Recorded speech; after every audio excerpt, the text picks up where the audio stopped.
A few weeks ago, I told you that my favorite part of any woodworking project is the first day that you actually start cutting into wood. And that is absolutely 100% the case. I love that feeling of just getting started on something. But today's a pretty great day as well. This thing has been in my head for the better part of a year now. I've been thinking about how I'm going to make these shelves and what sizes and what sort of design elements and that sort of thing.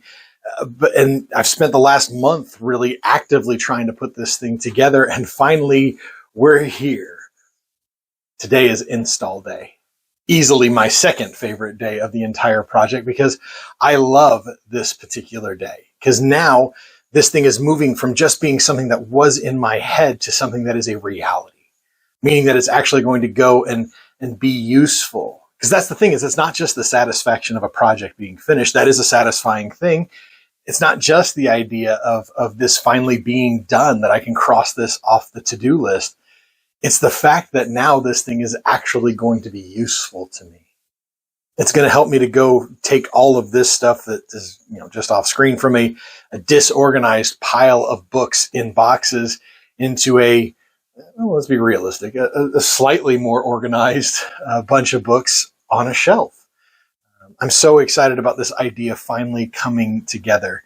But as good as this feels for me, it had to have paled in comparison to how good the Israelites felt when we pick up our story today. Seems like we're all set for a midweek moment.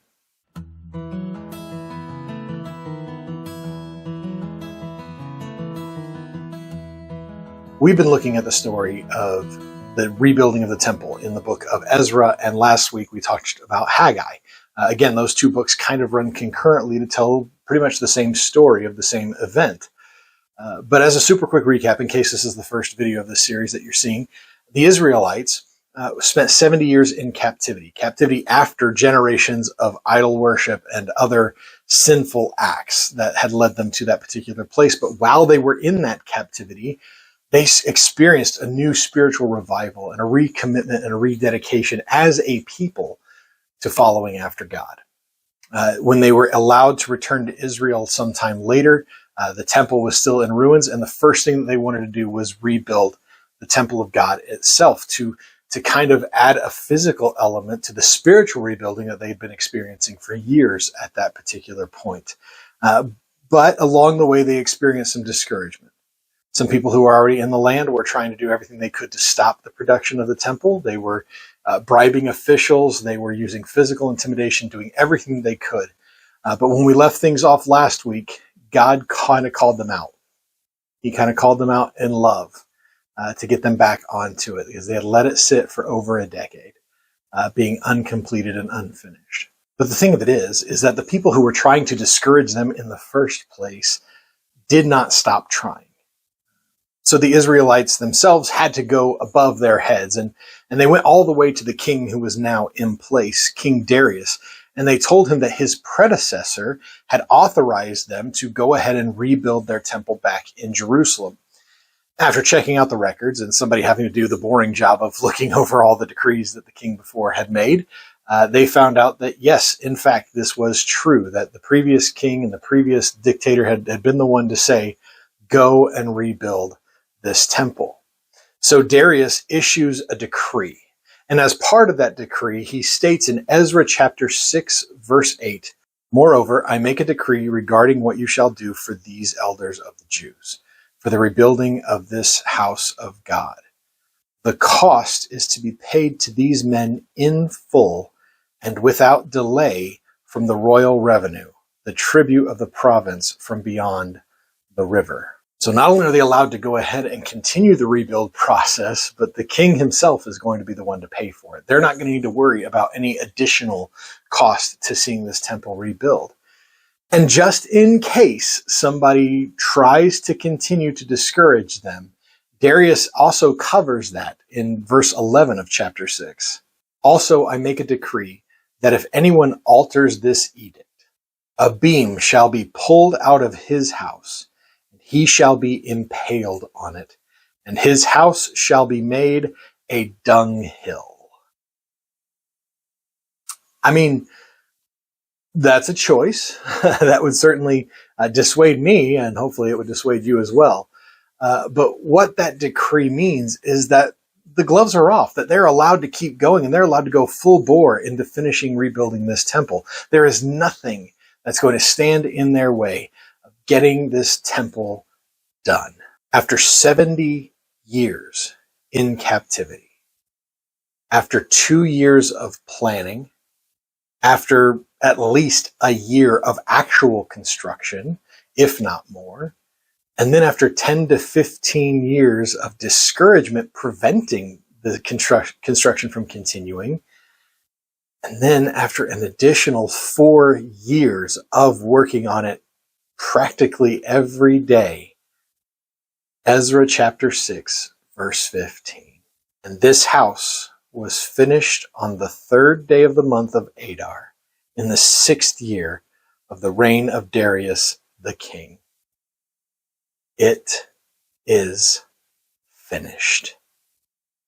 After all this time, after all these years, the rebuilding of the temple, the thing that is symbolic of the Israelites rebuilding and reconnecting their relationship with God, it is finally finished.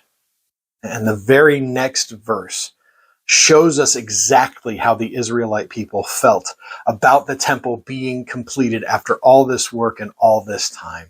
And the people of Israel, the priests and the Levites and the rest of the returned exiles celebrated the dedication of this house of God with joy. Don't you just love that? But here's the thing. Just because the work of actually building the temple, of actually rebuilding this temple of God, just because that was done, just because they had finished putting hammers to nails, it does not mean that the work itself is done. The temple was built for a purpose. So the work itself shifted. Verse 18 says, "And they set the priests in their divisions and the Levites in their divisions for the service of God at Jerusalem, as it is written in the book of Moses." In short, now that the building itself is done, now the real work can commence. The temple that they had worked so hard to rebuild, this symbol, again, of their rebuilding their relationship with God, it was completed, but now that it needed to serve the purpose that it was meant for all along. Our own relationship with God has a ton of ups and downs, just like almost every relationship in our lives. And there are those times where we face a crisis of faith or we struggle with something in particular and we're not sure how to keep going, and our faith needs to have something of a rebuild amongst it. There's nothing wrong with that. And in fact, that can be a very beautiful thing. But the part that we oftentimes miss out on is the purpose of our faith to begin with. If the temple had just been rebuilt so that the Israelites could say, "Look, we've got a temple," that would be pretty hollow. It wouldn't be serving the purpose. It would just be there. These periods where it seems that our faith needs to rebuild, they can be incredible moments for us. They can be moments of incredible joy, just like it was for the Israelites. But if we don't seek to fulfill the purpose of our faith, then we're likely going to find ourselves right back in that spot again. We're likely going to find ourselves having to face yet another rebuild in our faith. So that leads us to the question, what is the purpose of our faith? And I know on the surface that question seems so rudimentary, so obvious to us that we've never really thought about it before. Have you ever really asked yourself that question? What is the purpose of my faith? The reality is that the purpose of our faith is for us to draw as close to God as we possibly can, to follow after Him and to serve Him, and to bring others along with us. As Christians, we are called, every single one of us, to share our faith with the people that are around us. And the best time to do that is when we are in the midst of the joy that comes with a rebuild. When it comes to that moment where we feel so close with God, the best thing that we can do is grab as many people as we can and say, "Hey, come with me. You got to see this God. He's incredible." So go. Go share that faith with those who are around you, and you'll likely feel like that rebuild was worth all of the effort that you put into it. Before we get into the book of the month stuff, just a really quick programming warning for you, I guess is the way I'm going to go with it. I love doing the midweek moment, and I know several of you have expressed that you enjoy the midweek moment as well, but there is a lot of work that goes into these midweek moments. And because we've got so many balls in the air right now with Brad coming on, I want to take some time to help him get settled in, to help get him started on as good a path as he possibly can. I got a couple other things that I'm working on. So we're just going to kind of push pause on the midweek moment for at least a few weeks. It's not going to be forever. This is going to come back. It'll likely come back sometime in the month of August. It's not going to be an extended break or anything like that. Just need a couple of weeks to kind of get some other things moving down the road before we come back to this. I want to make sure that these midweek moments are edifying to you, that they're worth the 10 or 15 minutes or whatever that you spend watching these things. And the best way that I can do that is just take a little time out right now and just give myself a couple of weeks to kind of help Brad get situated and help some other things happen here in the life of the church. And then we'll come back to the midweek moment. So for at least a couple of weeks, we're not going to be having midweek moments. But that's going to give you more time to, if you haven't done so already, to read this month's book of the month, Until Unity by Francis Chan. You'll notice that throughout this entire process, I've not been actually physically holding the book. That's because it's buried in one of these boxes. And so I'm really excited that these shelves are just about completely done. I'm in the put them all together phase. So that way, hopefully I can get that back up there. But do yourself a favor, read Until Unity by Francis Chan. It is a great book. It is a challenging book for sure. And it'll change the way that you look at other Christians in your life. But I think it's so worth your time. So even though we're pressing pause on the midweek moment, that just gives you more time to catch up with our books of the month if you haven't been able to do so already. But that's it for your midweek moment. Take care of yourselves and each other.